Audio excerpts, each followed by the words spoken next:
அன்பானவர்களே, திருமூர்த்தி நகராட்சி வசிக்கக்கூடிய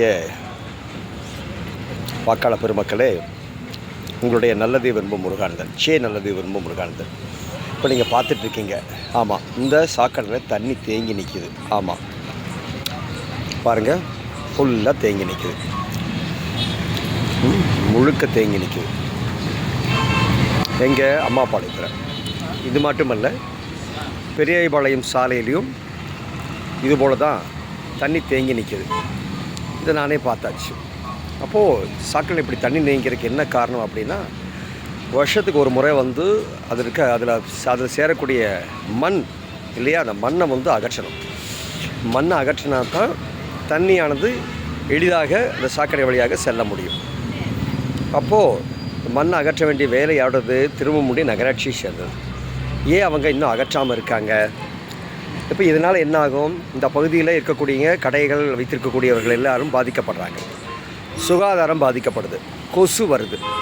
வீட்டுக்குள்ளே தண்ணி தேங்குதா இல்லையான்னு வந்து பார்க்குறக்கு வாரத்துக்கு ஒரு வாட்டி 4 பெண்கள் 5 பெண்கள் வந்து பார்த்து அதை வந்து தங்களுடைய ஏட்டில் குறிச்சிட்டு போயிட்டுருக்காங்க. அப்போ இந்த சாக்கடை, சாலையில் போகிற சாக்கடை இப்படி தேங்கி நிற்கிது, இதை யார் பார்க்குறது? இதுக்கு நம்ம என்ன சொல்லலாம்? ஆக இதை கூட ஒரு திருமூர்த்தி நகராட்சி நிர்வாகம் பார்க்கல அப்படிங்கிறது ரொம்ப வருத்தத்துக்குரிய செய்தி.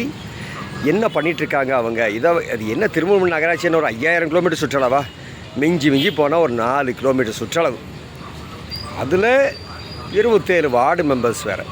அப்போ அவங்களுக்கு வார்டு மெம்பர்ஸ் அப்படிங்கிறவங்களுக்கு என்ன வேலை? அப்போ இந்த பிரச்சனையை கவனிக்க வேண்டியது யார்?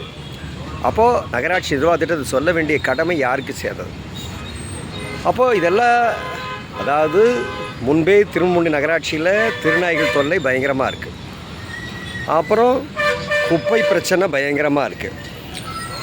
அப்புறம் சொல்ல வேண்டியதில் ஏகப்பட்ட பிரச்சனைகள் திருமூர்த்தி நகராட்சியில் குவிஞ்சு கிடக்கு மலையாக.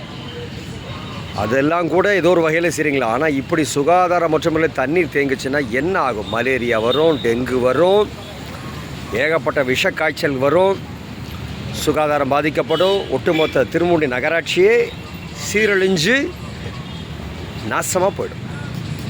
ஆக இதை கூட கவனிக்காமல், அப்படி என்னங்க சார் எல்லோரும் வேலை செய்கிறீங்க?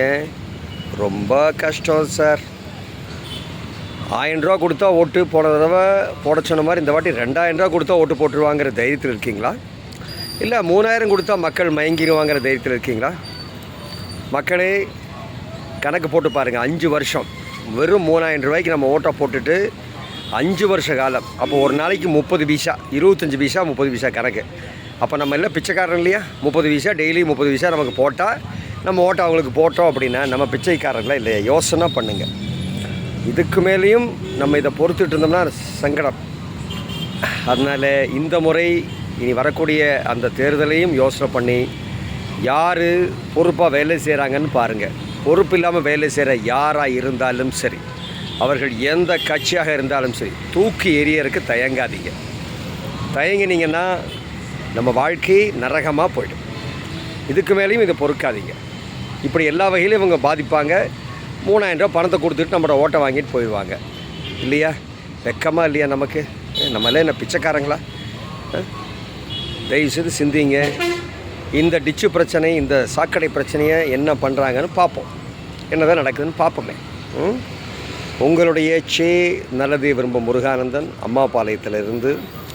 அந்த விஜய் மருத்துவமனைக்கு முன்னாடி எடுக்கப்பட்ட வீடியோ தான் நீங்கள் பார்த்துட்ருக்கிறது. மருத்துவமனைக்கு முன்னாடி இருக்கக்கூடிய கடைகள் வரிசையாக இருக்கும் இல்லையா? காய்கறி கடைகள், இந்த மீன் கடைகளாக இருக்கும் இல்லையா? அந்த வரிசையை நான் எடுத்தது. இது எதேச்சியாக நான் வந்து பார்த்து கண்டுபிடிச்சது தான். இதுக்கு யாரும் காரணம் அல்ல. யாரும் பழிவாங்கவும் வேண்டாம். நல்லதை நல்லதை விரும்பும் முருகானந்தன், ஜெய்பனி சேனலுக்காக.